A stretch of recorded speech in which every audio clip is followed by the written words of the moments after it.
माँ की ममता। कमली अपने साल भर के बच्चे को लेकर घर के बाहर कदम रख ही रही थी कि उसकी सास ने आवाज़ लगाते हुए कहा, सुन रे कमली, काम से लौटते वक्त पंडिताइन की दुकान से आध किलो नमक लेना ना भूलना। कमली कुछ क्षण के लिए ठहरी और हूँ कहते हुए अपने रास्ते पर निकल पड़ी। 2 बच्चों की माँ कमली ठेकेदारों के यहाँ रोज भत्ते पर नौकरी करती है। एक दिन भी नहीं गई तो सैलरी कट। जब कमली इस संबंध में बात करती है तो ठेकेदार का बेटा कहता है, मैंने तुम्हें सरकारी नौकरी दे रखा है क्या? काम करना है तो करो, वरना जाओ कहीं और काम तलाश करो। कमली जवाब देती, इतने दिन से तो काम करते आई हूँ तुम्हारे यहाँ। जब तुम्हारे बाप थे तो पूरा का पूरा महीने का पैसा आता और तुम हो कि कमली कुछ कहती कि वहाँ मौजूद औरतों में से एक ने उसे इशारा से अपने पास बुला लिया। सुलेखा ने कहा, क्यों कमली, उस गवार से क्यों मुँह लगती हो? उसे हमारे तुम्हारे जैसे अक्ल नहीं है। अक्ल होता तो मरते हुए बाप को बचा नहीं लेता। चंद पैसों की खातिर अपने बाप को मार डाला।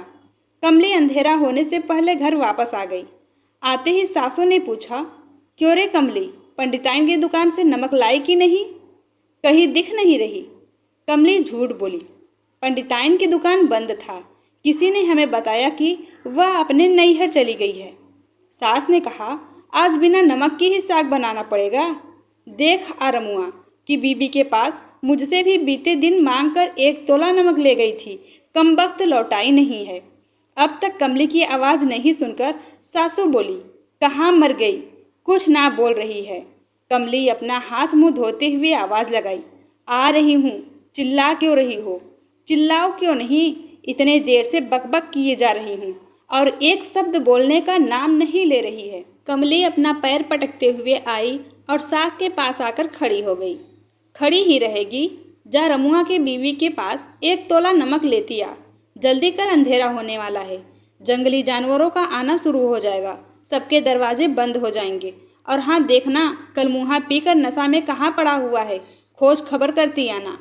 जंगल से कुछ ही दूरी पर एक छोटा बस्ती है जो धीरे धीरे छोटे गांव में विकसित हो गया, पर एक दूसरे की झोपड़ी अभी भी कुछ दूरी पर बना हुआ है। कभी कभार इस गांव में बाघ, चीता और अन्य जंगली जानवर रास्ता भटककर गांव की तरफ आ जाते हैं और लोगों और पालतू जानवरों पर हमला कर देते हैं। इसी हमले में कमली के ससुर मारे गए। समय पर इलाज की व्यवस्था नहीं हो पाया, जिसके कारण धीरे धीरे मौत के मुंह में चले गए थे। इस गांव में शहर 5 मील की दूरी पर है। जंगल के रास्ते से गुजरना पड़ता है। जिसके पास गाड़ी है वही महीने 2 महीने में एक बार शहर जाते हैं। ऐसा भला कौन शहर जाने के लिए इतना जोखिम उठाए?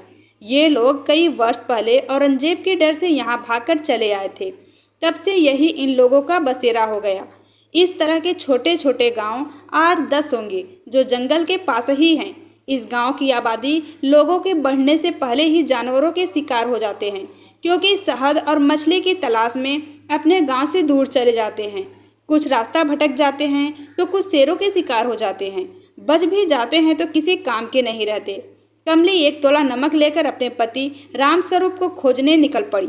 जानवरों के आने के खतरे का डर लग रहा था।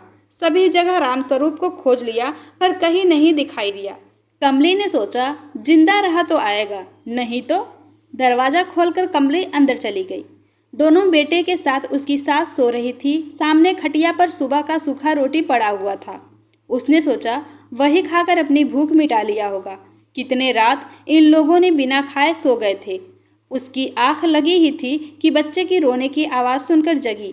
अपने 1 साल के बच्चे को तेंदुए दबाकर ले जा रहा था। इसने घर में रखे भाले से उसके ऊपर वार कर दिया। तेंदुए ने बच्चे को छोड़कर उस पर हमला कर दिया। कमली घायल होकर जमीन पर गिर पड़ी। उन लोगों की आवाज़ सुनकर आसपास के घरों से आदमी अपने हथियार लेकर दौड़ते हुए आए। तेंदुए डरकर भाग गया, पर कमली खून से लथपथ जमीन पर पड़ी थी।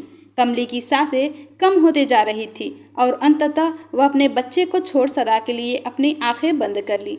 उसका पति रामस्वरूप अब भी नशे में धुत अपनी पत्नी कमली को एक बार देखा और खटिए पर लुढ़क गया।